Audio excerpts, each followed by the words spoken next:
Hello everyone, welcome back to Bajirao IAS Academy, the Hindu newspaper analysis, and today is 29th May 2024 and we have few important articles to discuss in today's class. So without delay, let's try to discuss all those important articles one by one, and before discussing them, let's try to solve yesterday's practice question. You all knew that yesterday I've given one practice question for you about mission Gaganyaan. So this is also a very important mission that India planned to send its Vyomonauts into the low Earth orbit through this Gaganyaan mission, right? So the first statement about the Gaganyaan says that GSLV Mark III, it is also called as Launch Vehicle Mark III.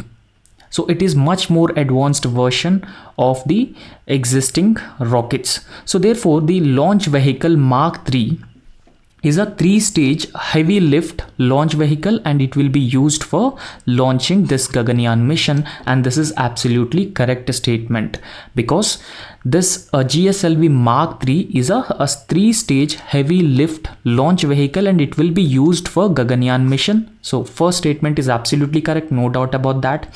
And second statement says that the Gaganyaan spacecraft will be placed in a low Earth orbit 400 kilometers from the Earth's surface, and this is also absolutely correct because it is India's first manned space mission.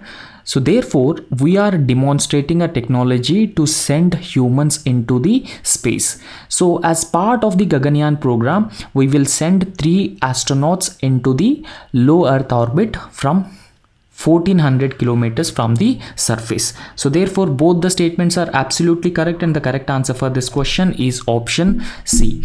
Now briefly about this Gaganyaan mission. Now this Gaganyaan mission is India's ongoing project. Even though we have not yet launched this Gaganyaan program, it was announced earlier by ISRO and the government of India, and we are planning to launch this Gaganyaan mission somewhere either at the end of 2024 or the beginning of 2025.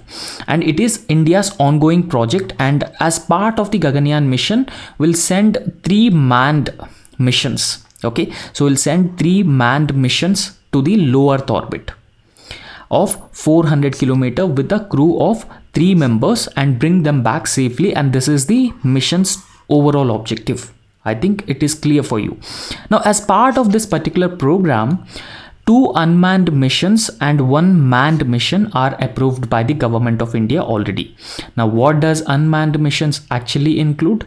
Now in order to demonstrate the safety of and the efficacy of this particular mission, first we'll send the unmanned missions and then we'll actually test the manned mission under the Gaganyaan program. Now the first manned space flight is expected to take place in 2024, either at the end of the 2024 or in the beginning of 2024. So therefore, the success of the Gaganyaan mission will actually bring India in the elite club of nations, because earlier only 3 countries have sent their have actually launched this manned space missions. So what are those countries? US, Russia and China. Only these 3 countries have sent manned space missions into the space. So India will become the 4th country if India succeeded in sending humans into the space. Now some details about the Gaganyaan program. So in fact, the total cost of this program is estimated to be around 10,000 crore rupees, and launch date is being postponed because of the COVID-19 pandemic. And in fact, so it would carry 3 Indian astronauts into the space, and ISRO will deploy its one of biggest rocket, so that is GSLV Mark III. So it is also known as LVM Mark III. Either GSLV Mark III or LVM Mark III from Sriharikota to send the Gaganyaan space capable mission into the orbit, especially the low Earth orbit.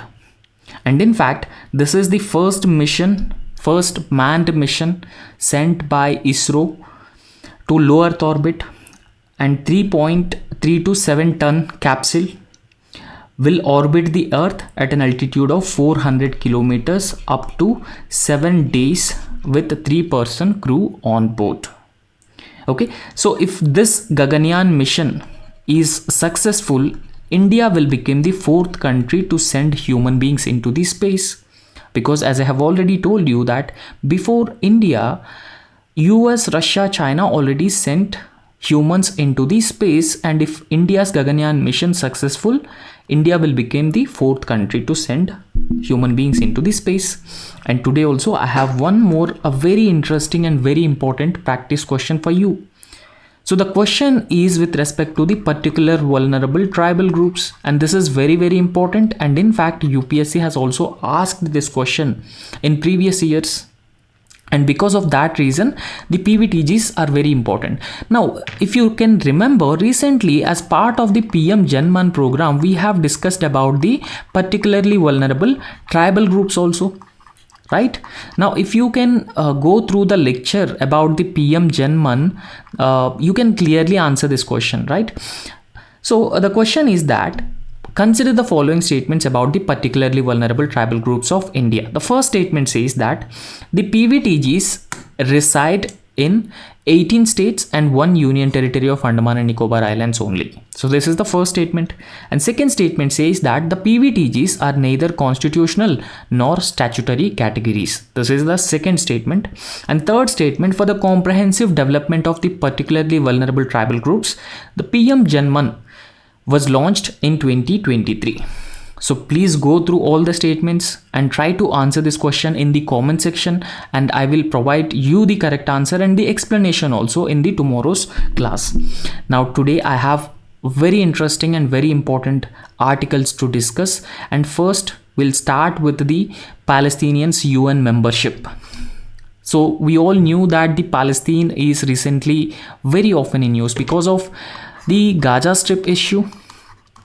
So I hope all of you knew about the location of Gaza Strip and the Western Bank also. Okay, so Gaza Strip is actually located in the western side of Israel, and it is bordering with the Egypt and even the Mediterranean Sea also. Now the Gaza Strip is in news because Gaza Strip and West Bank are part of the Palestinian territory. Now Gaza Strip in news because Hamas, a Gaza-based militant organization, attacked civilians of Israel, and then Israel retaliated using much more harsher force against the Gaza Strip and against the Hamas.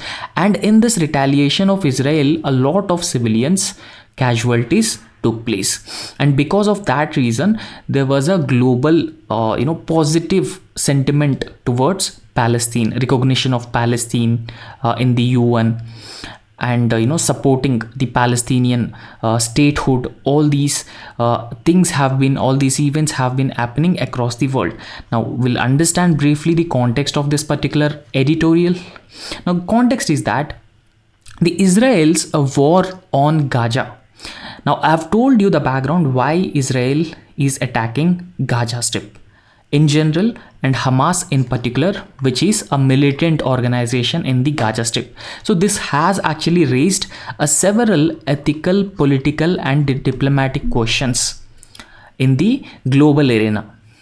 Right? So one diplomatic development that we have been recently observed and previously also we have discussed was Palestinians' renewed application or renewed interest to join in the United Nations or to become a member of the United Nations. And recently there was a resolution also that was passed in the United Nations General Assembly to recognize Palestine as the rightful member of the United Nations General Assembly. Now as of now, in the United Nations General Assembly, Palestine only has the observer status. It does not have the membership of the United Nations, but recent resolution has been supporting the full membership of the Palestine in the United Nations General Assembly.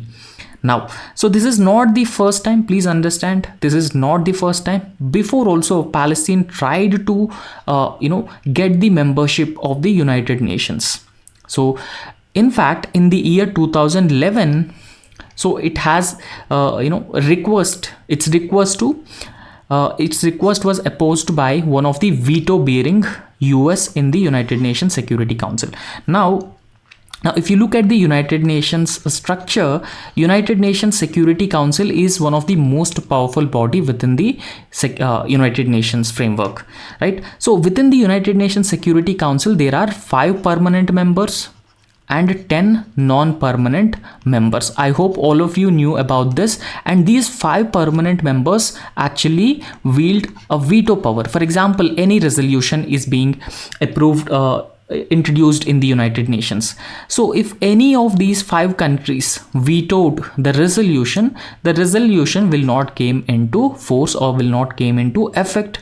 So I hope all of you knew about the 5 veto wielding nations. So that includes China, US, Russia, France and UK. So these are 5 veto wielding powers. Now in the year 2011 also, Palestine tried to become the member of the United Nations. So if any country wanted to become the member of the United Nations, the Security Council's approval is very, very important. Okay, so it must requires the approval of the Security Council.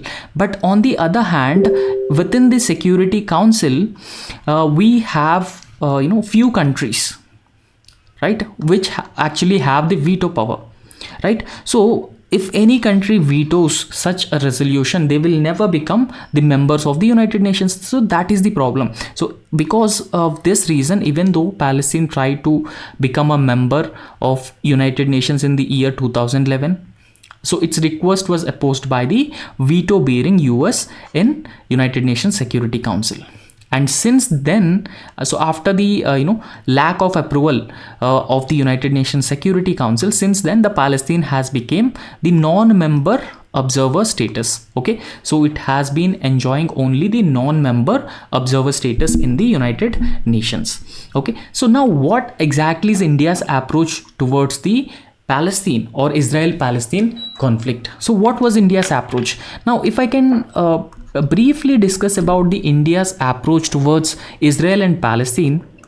Now India is one country which has friendly ties with both Israel and at the same time Palestine also. So even though both these countries are considered as rivals with each other, but India maintains friendly ties with both of these countries, Israel and Palestine.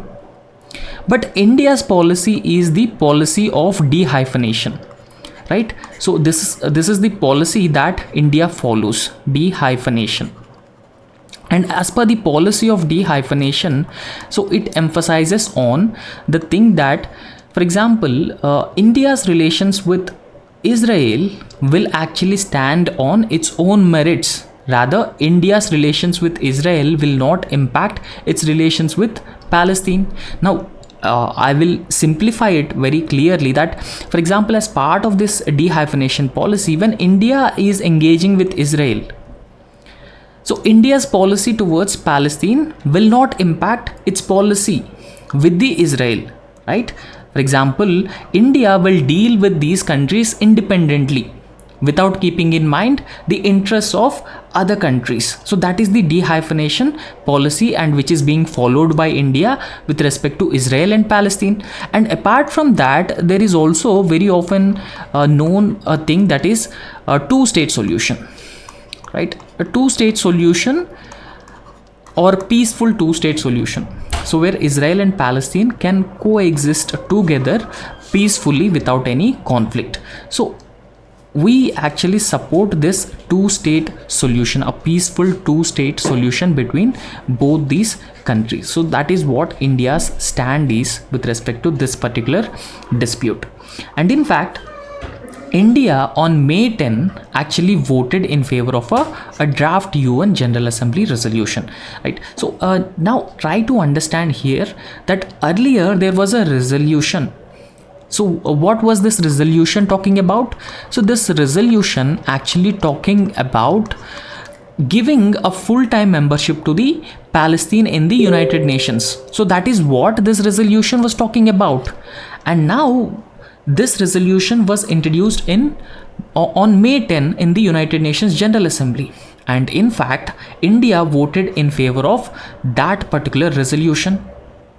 And in fact, India has also clearly stated that Palestine is qualified and should be admitted as a full member of the United Nations. Now, by this, you can come to the conclusion that India supports the full-time membership of the Palestine in the United Nations, because India voted in favor of a UN General Assembly resolution which has been stating that Palestine should be given a full membership in the United Nations.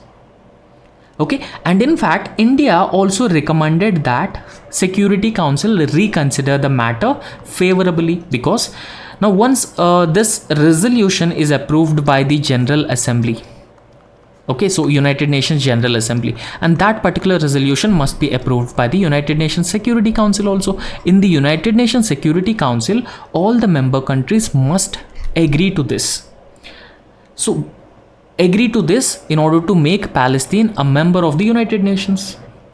Are you getting it? So because of that reason, India has also recommended that the Security Council should reconsider the matter favorably in favor of Palestine, or making Palestine a member of the United Nations. Now, that particular draft resolution which was introduced on May 10, it has got around 143 votes in favor of it, and that includes India also. Okay, so India also voted in favor of recognizing Palestine as a member of the United Nations, or making Palestine as a member of United Nations. However, 9 member countries voted against this particular resolution, and there were 25 abstentions. Abstentions in the sense that they neither voted in favor of the resolution nor rejected the resolution, or voted against the resolution.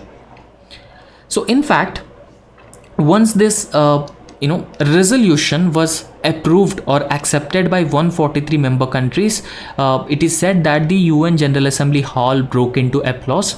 So after the vote was cast by all the countries. So this resolution talking about what? This resolution essentially talking about the Palestine is qualified to become the member of the United Nations. As of now, Palestine is not the member of the United Nations. It has got only the non-UN member observer status. Okay, so one thing that you have to understand, that Palestine now a non-UN member observer status, not a full-time member. Okay, but this resolution has been supporting the membership, UN membership to the Palestine.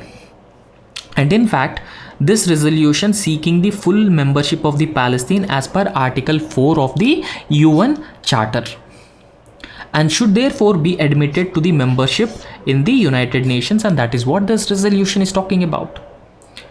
And it recommended, this particular resolution has also recommended the United Nations Security Council that it should reconsider the matter of giving full-time membership to the Palestine favorably in the light of this determination, because most of the countries in the United Nations General Assembly determined that Palestine should be a rightful member of the United Nations. So therefore, all those countries have suggested or recommended the United Nations Security Council to recognize Palestine as the rightful member of the UN.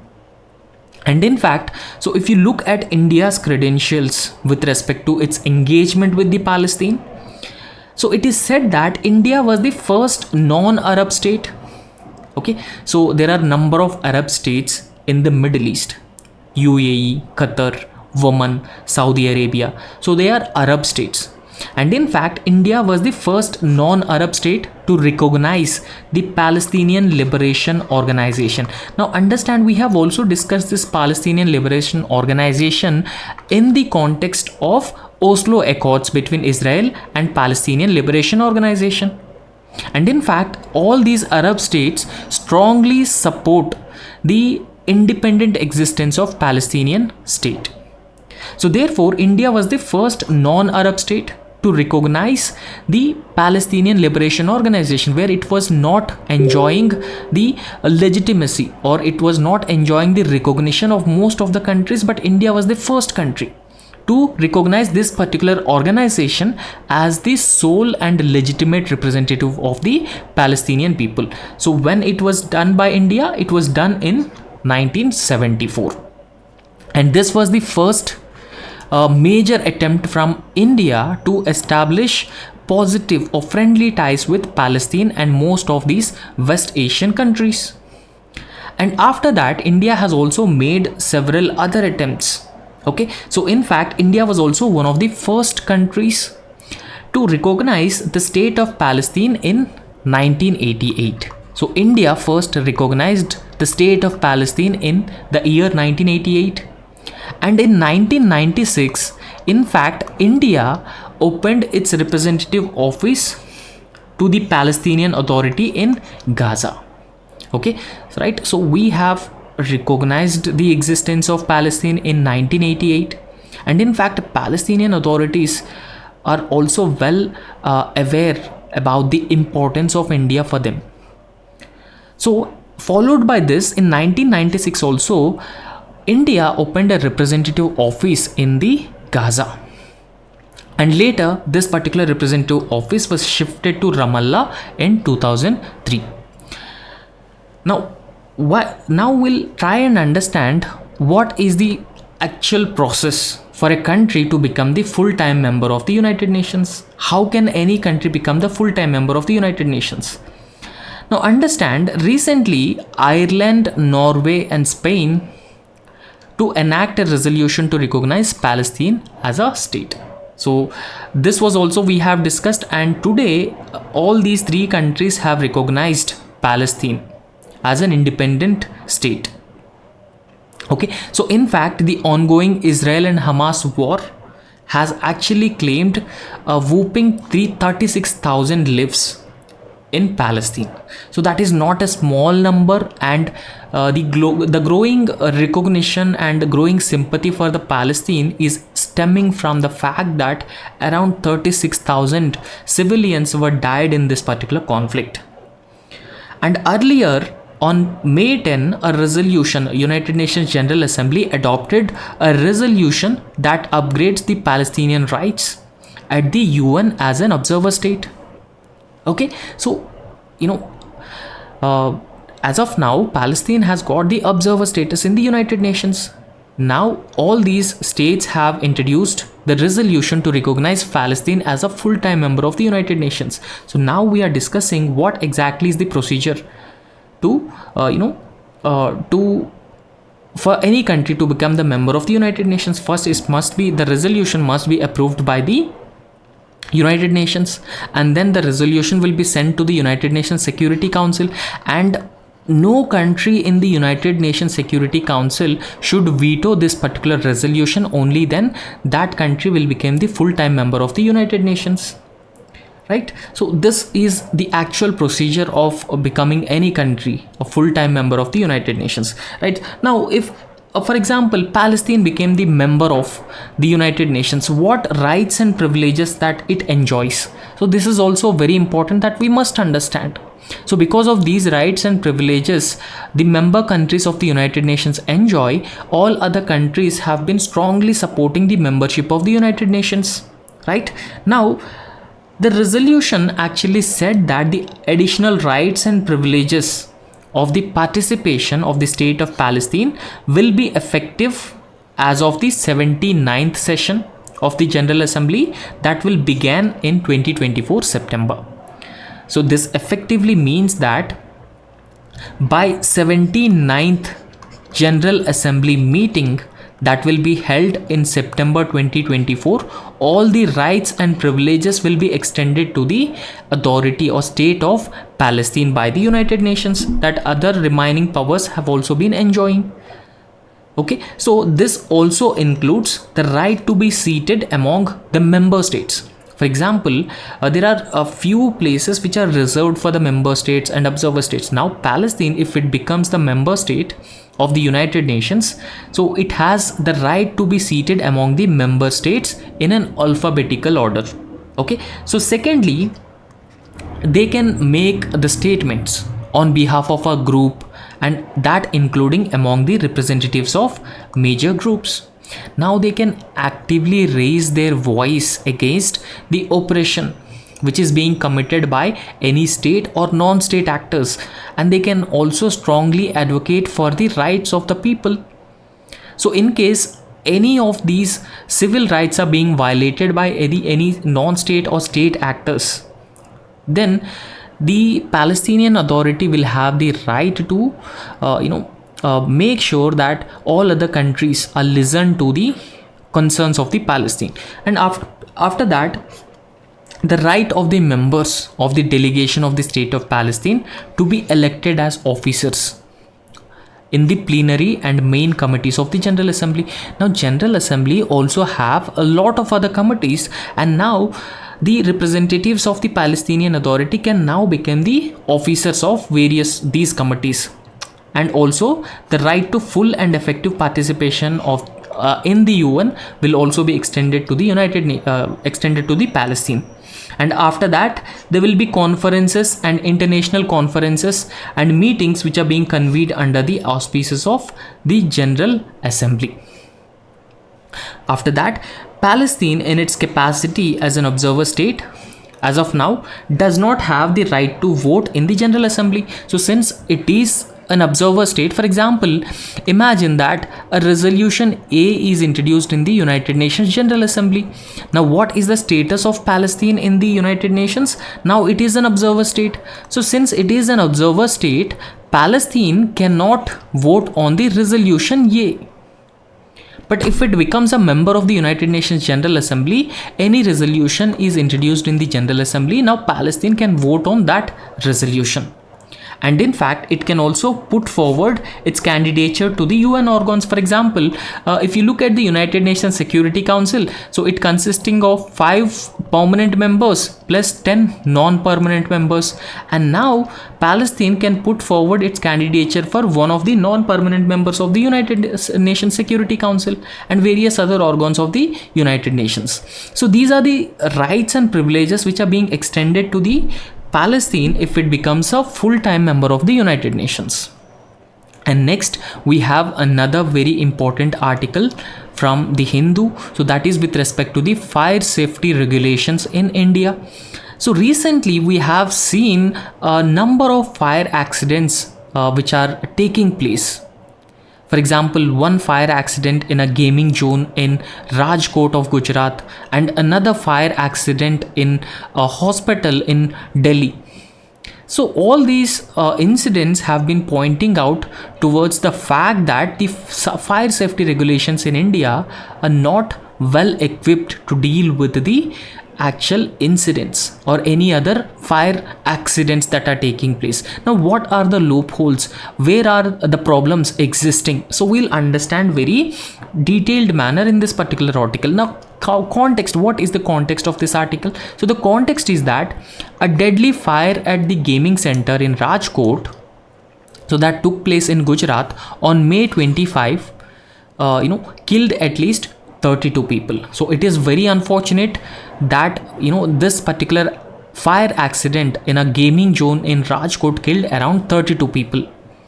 So therefore this incident has brought back the focus on the safety of the public buildings and venues. And followed by that, on May 25 itself, 7 babies were died in a fire in a hospital in Vivek Vihar, Delhi. So these are 2 major fire accidents that took place in May 25. So if you look at both these incidents, the focus area should be on the fire certification which is being provided by the authorities. For example, if any building is newly constructed, so the building should properly implement all the fire safety regulations. Only then the certification must be given. So therefore it the focus has actually shifted to fire certification by the authorities and issue of no objection certificates in any place or any residential commercial buildings.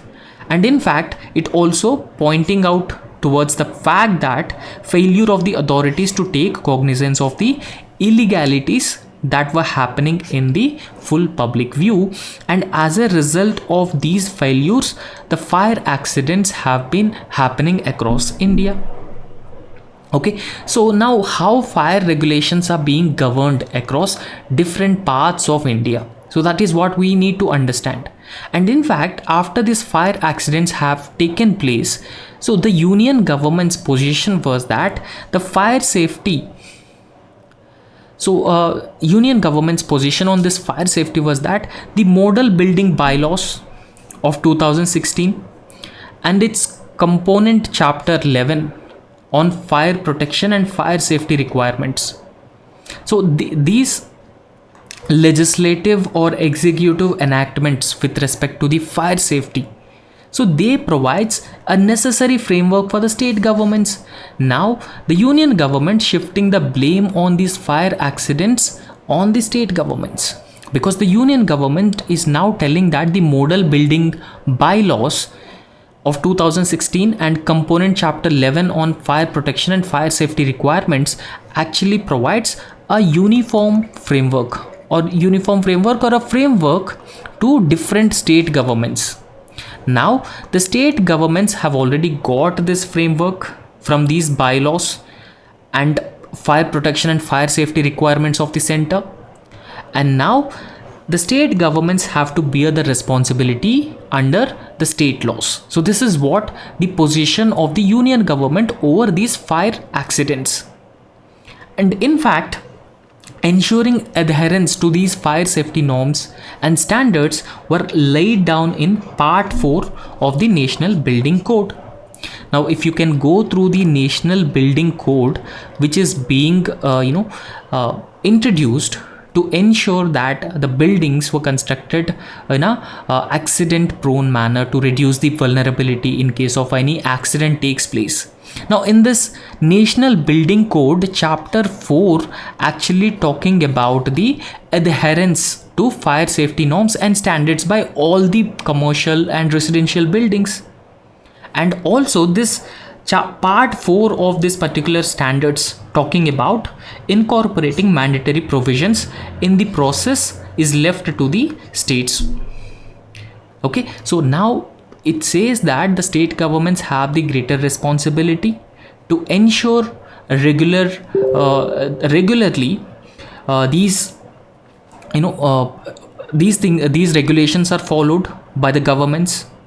Okay, so the definition of assembly buildings is broad.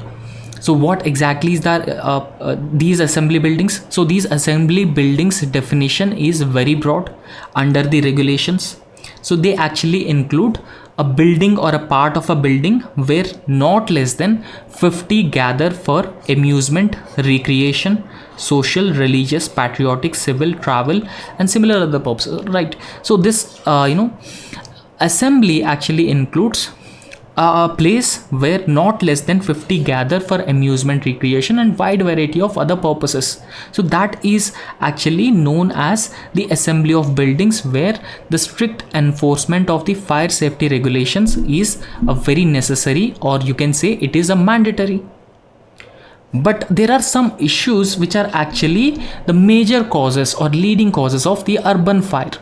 We'll understand what are those issues, and because of these issues, urban fire as a phenomenon becoming more widespread across India. So first and foremost thing that we need to understand here, there is lack of uniform fire safety legislation in India.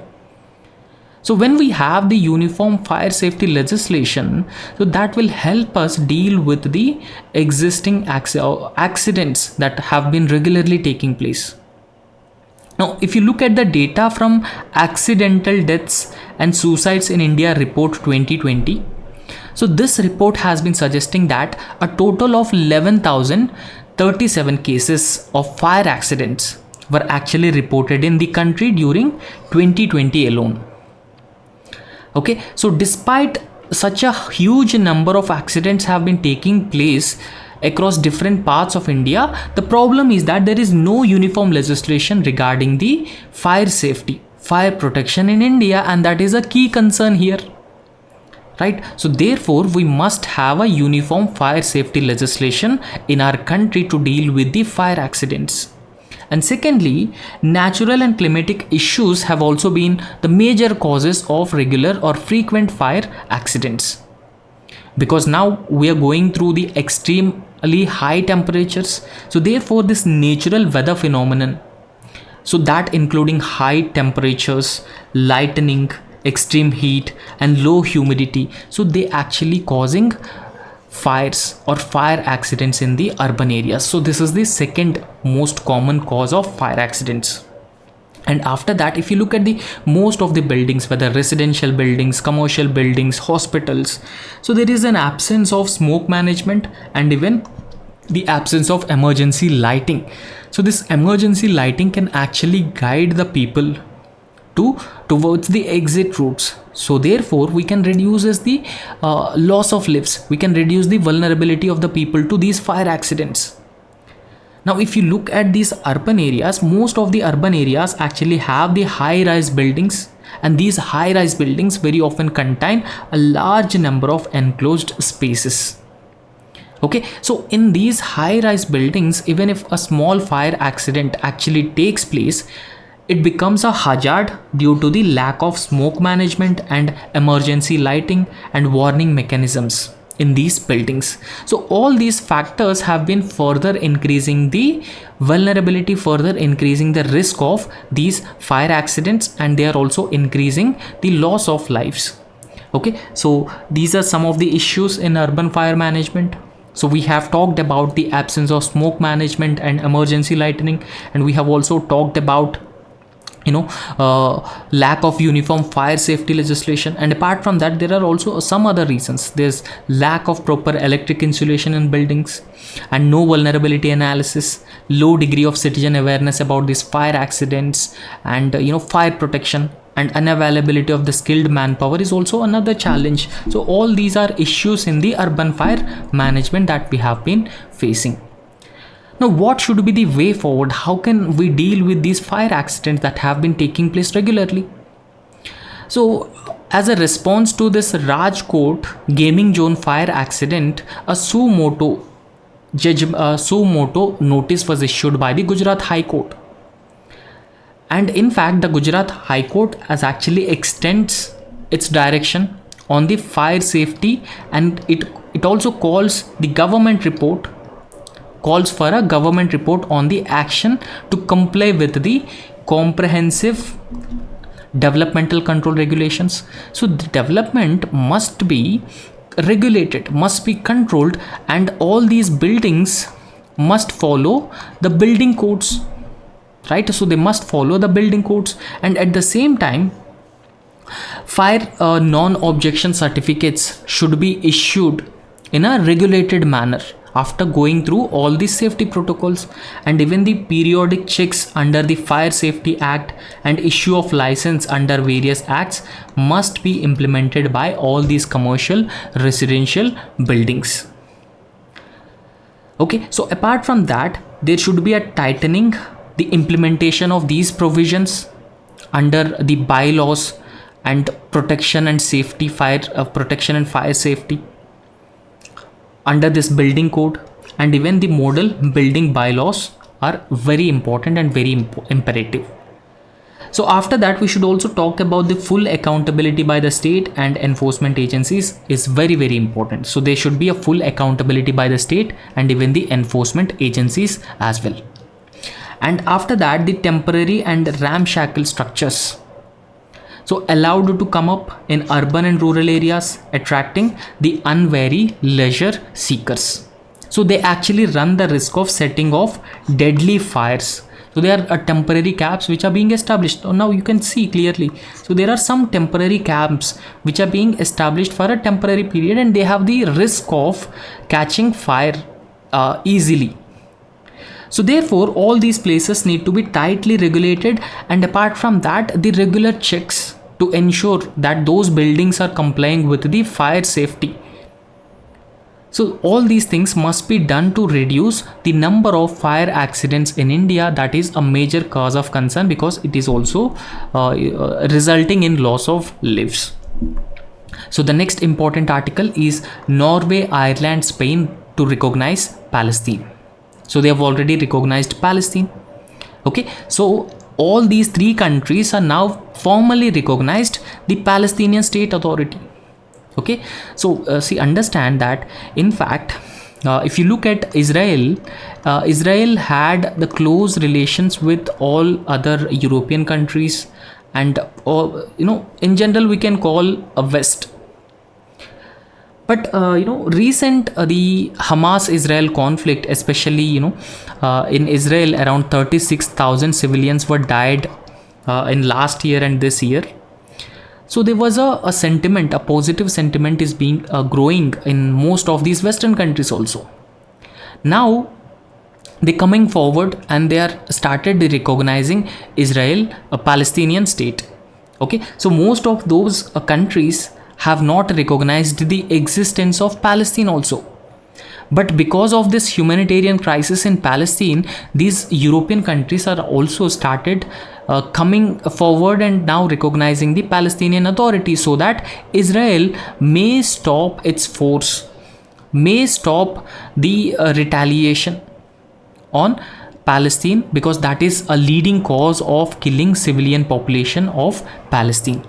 So Spain, Norway and Ireland formally recognized Palestinian state yesterday. Okay, so this was actually a coordinated effort by 3 Western European nations to add international pressure. They wanted to add international pressure on Israel to soften its devastating response or devastating retaliation to the Hamas attack on Israel. Okay, so we all knew that last year Hamas attacked Israel and Israeli civilians, but the response and the retaliation from Israel is much more harsher, that has been leading to the killing of civilians in Palestine. So therefore, now these countries wanted to persuade Israel by recognizing the existence of Palestine state. Okay, so that it might soften the response of the Israel towards Palestine. However, so if you look at the response of Israel to the recognition of Palestine by these Western European countries was, Israel actually slammed the diplomatic move. Israel was not happy with the recognition of Palestine as a state. And in fact, Israel has also said that the recognition will not have any immediate impact on its grinding war in Gaza. Okay, so this recognition will not impact Israel's existing efforts to wipe out Hamas from the Gaza Strip. However, several other countries or several other groups, various other groups have also welcomed the recognition of Palestinian Authority by these 3 countries. And in fact, the heads of these countries, Norway, Spain and even Ireland, so they have said that this is a historic decision that has a single goal. So the goal was to help Israelis and Palestinians to achieve the peace, and they are saying that this recognition of Palestine is in line with the recognition of Palestine, and then a peaceful 2-state solution where Palestine and Israel can coexist together peacefully, without any conflict or without any disputes. So therefore, they are suggesting that this particular recognition is in line with the peaceful 2-state solution between Palestine and Israel. Okay, so they have formally or jointly announced this decision of recognizing the Palestinian state. Now, apart from that, some 140 countries have recognized the existence of Palestine, and in fact, India has also recognized the Palestinian state. However, the countries which are not ready to recognize the Palestinian state, where most of these countries are Western powers. Okay, so Western countries so far have not recognized the existence of Palestine, but now the Western countries are also coming forward and are also recognizing the Palestinian Authority. And in fact, it provides more and more legitimacy to the Palestinian cause of reducing or preventing the Israel's excess use of force on Palestine and the civilian people. Okay, so we can say that this is the response of the world towards the Palestinian excess retaliation, so the Israel's excess retaliation on Palestine from the Western countries. However, so still the adherence of these 3 European countries, the group represents a victory for the Palestinian efforts in the world of public opinion, right? So overall, the objective of recognizing Palestinian state is to ensure a peaceful two-state solution. Apart from a peaceful two-state solution, so they will also ensure that apart from peaceful two-state solution, they will reduce the use of force by Israel against Palestine.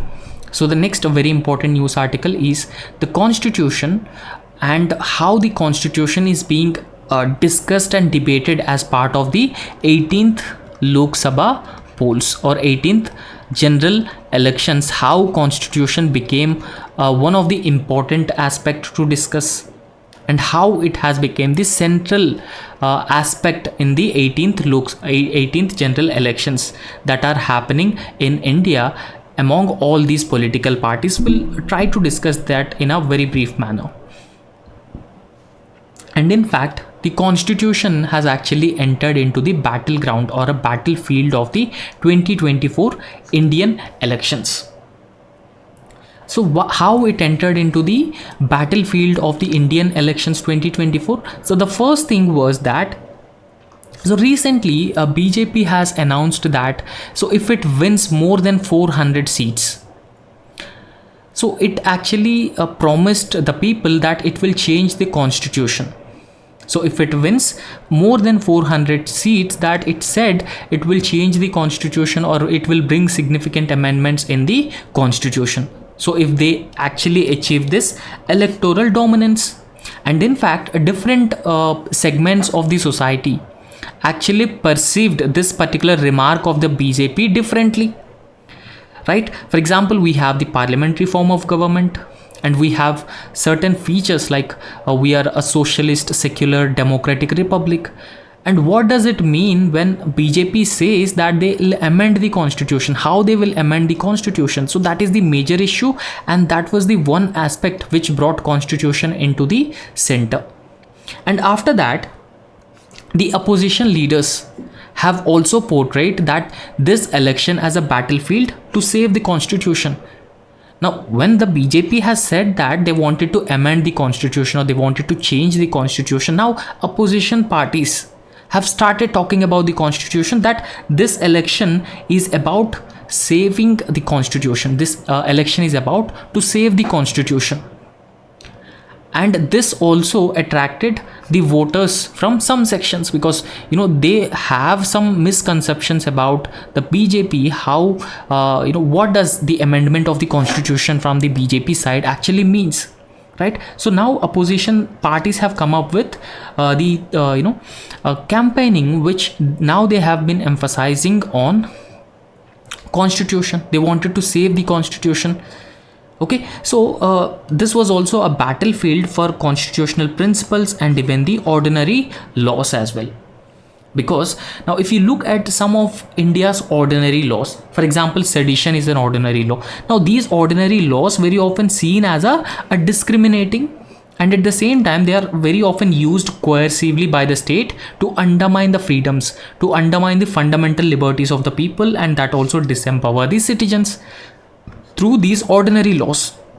Now understand, whenever these ordinary laws are being misused, the constitutional values or the constitution would come in to provide as the basis, and through the constitution we can challenge the undemocratic and coercive ordinary laws.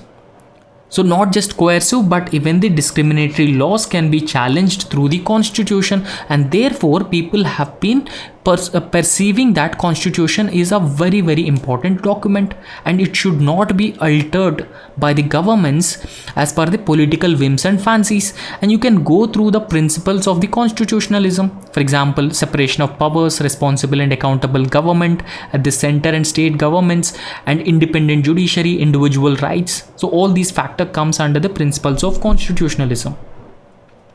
Now we'll briefly understand the constitutional commitment to secure liberty, equality and dignity related aspects.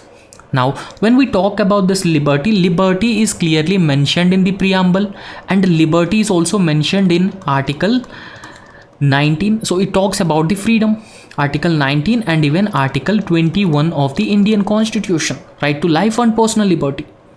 So therefore preamble actually prescribes liberty of thought, liberty of expression, belief, faith and worship as core values. All these values are core values, and any government or the state must respect these core values of the constitution, and these core values must be extended to all the citizens. So there should be no discrimination, and these core values must be assured to every member of all the communities without any discrimination by the state.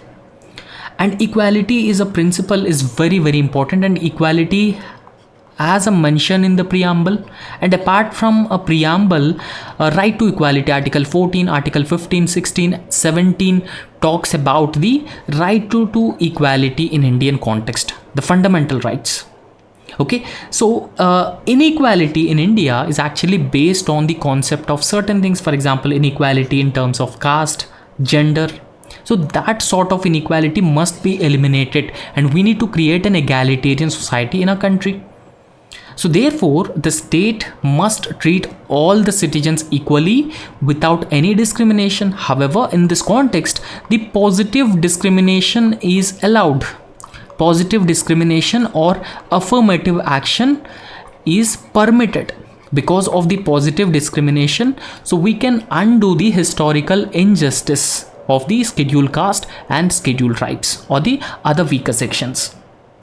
And in fact, when we talk about the equal opportunities, these equal opportunities actually imply that, regardless, irrespective of the socio-economic situation of the people, every individual should actually have the same chance to develop his or her talents, and they should also provided equal opportunities to choose their means of livelihood also. So that actually implies the equality among the individuals. And dignity as a principle, which is also very important in the Indian context. The promotion of fraternity is essential to realize the dignity of the individual. So we can realize the dignity of individual through the promotion of fraternity. And in fact, dignity is very important to secure fraternity is very important to secure the dignity of every individual. So without which democracy will not work, without which democracy will not function properly. And therefore it ensures equal participation of all the citizens. Okay, so in the democratic governance, we need to ensure that all citizens are equally participating. So that is how we can actually create an accountable government, a transparent government which is responsible to the people. And in fact, dignity as a word has no textual mention anywhere in the constitution. So the word has no textual mention in the constitution, but the Supreme Court has held that dignity is one of the founding faith of the constitution, and it is also part of the core of fundamental rights, and this is how the Supreme Court has interpreted the dignity. So you can understand the overall importance of the dignity for the individual development. However, there are certain contradictions in the contemporary Indian politics that are being highlighted by the this author in this particular article. So what are those contradictions? First contradiction is secularism versus equality. Now in India, we have a lot of Dalit voters, scheduled caste, scheduled tribes voters. So those Dalit voters have been emphasizing on the right to equality because they're very often discriminated in the society. Okay, so in the economy, society, and even politics also, they're very often discriminated. So now what they have been emphasizing on? So they are demanding right to equality. But on the other hand, the Muslim voters are expressing the concerns about India's secular credentials, or they have concerns about the secularism in India. Now, apart from that, there is also secularism versus equity debate. Now, when we talk about the secularism versus equity debate, young citizens have mobilized around the constitutional principles. So these are some of the constitutional principles. For young people, so they have more awareness about these constitutional principles. So therefore, now they are being mobilized around these constitutional principles throughout India's history. to secure their rights and challenge the socio-economic deprivation by the state, a socio-economic deprivation committed by the state. So for much of this decade, the logic of the caste-based mobilization seems to have been receded in the background. Okay, so we can say that the caste-based mobilization of people has been gradually declining in India, and that is being evident from the fact that recently 103rd constitutional amendment has provided 10% reservation for the economically weaker sections. Right. So for example, if governments wanted to appease the other caste for the votes, then they will not provide a reservation for the the upper classes. Okay, so this reservation is being provided for the upper classes within the reservation pie. And in fact, if 2024 election is indeed a battle for the constitution, the silences around the secularism and focus on caste-based discrimination and reservations actually reveal the critical fault lines that are existing that the polity must confront. Okay, so these are all the fault lines that the polity must confront, and that is what the 2024 election is about. However, the heightened concerns over the constitution also constrain the democratic legitimacy of the government.